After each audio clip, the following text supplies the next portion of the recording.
In the heart of Bustwood Forest, where the trees swayed with the gentle rustle of silk-spun leaves and the air carried the scent of enchanted perfumes, there thrived a most peculiar and perilous plant, the Creeping Corset Vine, or, as the locals called it, the Booby Trap. Unlike ordinary vines, which bore fruit or flowers, the Booby Trap sprouted braziers of all shapes and sizes, dangling temptingly from its curling tendrils.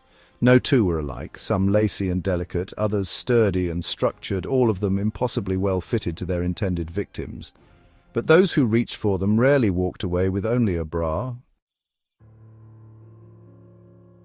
The vine was hungry. Its sustenance was not drawn from soil or sun, but from its victims' dignity, garments, and sometimes, if it was feeling particularly ravenous, their very sense of self. Those ensnared would find their clothes unraveling strand by strand, devoured by the vine's ever-tightening grip, until they were left in little more than their shame and strategically placed foliage. Others swore that the vine fed upon their confidence, leaving them stammering, bashful wrecks long after they'd escaped its clutches. Some said it thrived on embarrassment, growing lusher with every gasp, shriek, and desperate plea for help. Others whispered of adventurers who never truly returned, not physically gone but forever changed, reduced to mere shadows of themselves, clutching at unfamiliar garments and whispering that they no longer knew their own sizes.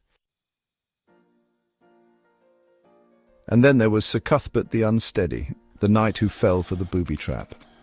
Sir Cuthbert was not the most graceful of knights, nor the wisest, but he was very determined. That was perhaps his greatest flaw. For determination, when applied to absolutely the wrong thing, could be far more dangerous than cowardice.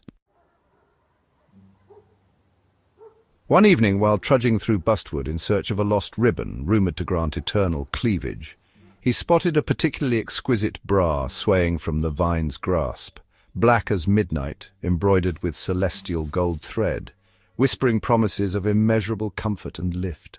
Sir Cuthbert, by the gods, this must be a relic of great power.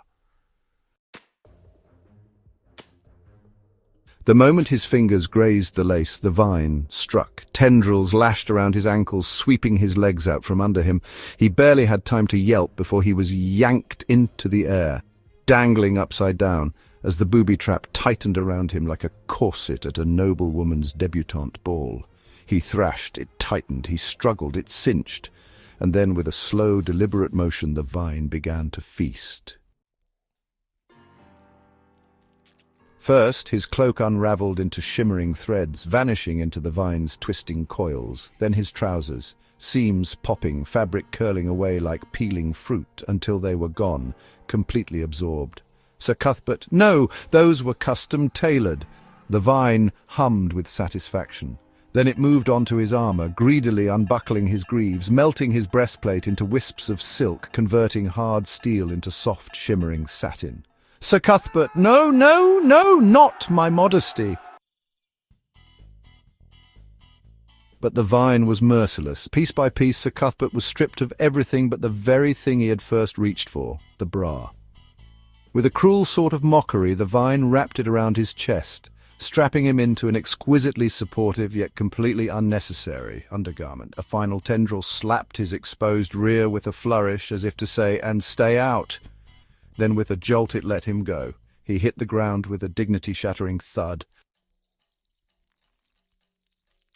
For a long moment Sir Cuthbert lay in the leaves, dazed, clad in nothing but the enchanted bra and a profound sense of regret. A nearby fox-woman peered at him from behind a tree. Fox-woman, V.O., a bold-fashioned choice. Minotaur, V.O. Is he meant to be an offering? Sir Cuthbert scrambled to salvage what remained of his knightly pride, only to discover that the bra would not come off. It had latched onto him, its straps bound by the same enchantment that had once held his armour together. He tugged, twisted and fought, but the booby trap had decided he needed the support. Thus began Sir Cuthbert's most humiliating journey, forced to march home wearing the only thing the vine had allowed him to keep. It is said that when he finally reached Clevendale, he was a changed man. Not merely in wardrobe, but in spirit. He walked with a new posture, straight-backed, lifted, fully supported in ways he never could have imagined. And though he never spoke of his encounter with the Booby Trap, the lush, vibrant bloom of the Creeping Corset Vine in Bustwood Forest suggested it had feasted well.